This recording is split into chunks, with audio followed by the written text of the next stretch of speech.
50-এর দোরগোড়ায় পৌঁছে যাওয়া জীবনটার দিকে একবার ভালো করে চোখ মেলে তাকালে অনেক হিসেবেই যেন গড়মিল লাগে।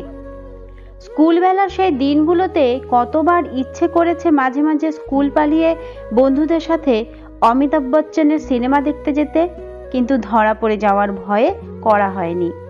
যদি বাড়িতে বকা খাই, এই বকা খাওয়ার ভয়েই সেই ড্রেসটাও পরতে পারিনি যেটা পরলে নাভিটা উন্মুক্ত থাকতো। সে বছর পুজোয় বাজার কাঁপিয়েছিল ড্রেসটা, কিন্তু খুব ইচ্ছে করলেও আমি সেই ইচ্ছা বলতে পারিনি তখন। কলেজ বেলায় অনেকবার প্ল্যান হয়েছিল বন্ধুরা মিলে দীঘা যাবার, কিন্তু যাওয়া আর হয়নি।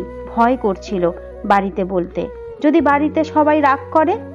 কলেজ পাশ করার পর ইচ্ছে ছিল খুব চাকরি করার, কিন্তু প্রেমিকের ঠিক পছন্দ ছিল না ব্যাপারটা, তাই নিজের ইচ্ছেটাকে খুন করেছিলাম।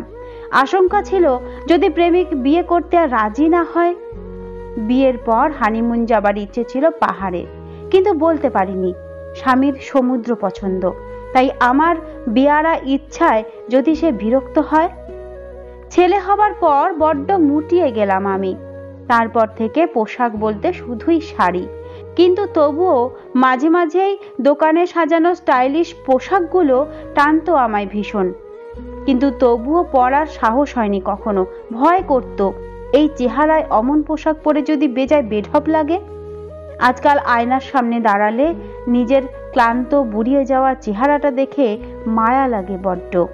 ইচ্ছে করে চোখে কাজল আর ঠোঁটে লিপস্টিকের রেখা টেনে সাজি, কিন্তু পর মুহূর্তে আশঙ্কা হয় এই বয়সে এমন সাজের ঘটা দেখে বাড়ির লোক আর পাড়ার লোকেরা যদি হাসাহাসি করে, যদি টিটকিরি দেয় মনে মনে। আসলে জীবনের অর্ধেকেরও বেশি সময় তো পার করে ফেললাম, আর তাই আজ মনে হয় নানা ভয় আর আশঙ্কার জেরে জীবনে অপ্রাপ্তির ভান্ডারটাই যেন পূর্ণ হয়েছে বেশি। কিন্তু 50+ বয়স মানে কি জীবন শেষ?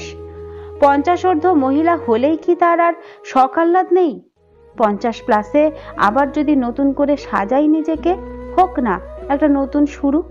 তাই তো সেদিন শপিং মল থেকে কিনে ফেললাম হাকোবা সালোয়ার কামিজ।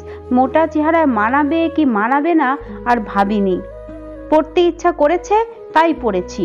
50 বয়সেই শিখলাম স্মার্টফোনের ব্যবহার, শিখলাম সোশ্যাল মিডিয়া ছেলে মেয়ের কল্যাণে। খুঁজে পেলাম পুরনো বন্ধুদের, ওদের সাথে সিনেমা দেখতে গেলাম, খুব হই হই করলাম সারাদিন। বাড়ির লোকেরা কেউ বিরক্ত হবে কি হবে না তা ভাবিনি, আনন্দ করতে ইচ্ছা করেছে তাই করেছি। পাড়ার গানের স্কুলে গান শেখাতে শুরু করেছি, অল্প মাইনে, কিন্তু তবুও তৃপ্তি পাই আমি সুরোজগারে। স্বামীর এতে মত আছে কি নেই সেটা জানার ইচ্ছা হয়নি, নিজের ঠিক মনে হয়েছে তাই করেছি। এখন বেশ ভালো আছি আমি। 50 বছর ধরে জমতে থাকা অপূর্ণতার পাশাপাশি এখন একটু একটু করে পূর্ণতা খুঁজে পাচ্ছি যেন। আসলে বয়স হয়ে যাওয়া মানেই জীবন থমকে যাওয়া নয়, জীবনের যে কোনো সময়েই নতুন শুরুটা করা যেতে পারে। পুরনো ভয় আর আশঙ্কাগুলোকে ছুঁড়ে ফেলে জীবনের যে কোনো সময়েই প্রেমটা শুরু হতে পারে, যে প্রেমটা নিজেকে ভালোবাসার জন্য, ভালো রাখার জন্য।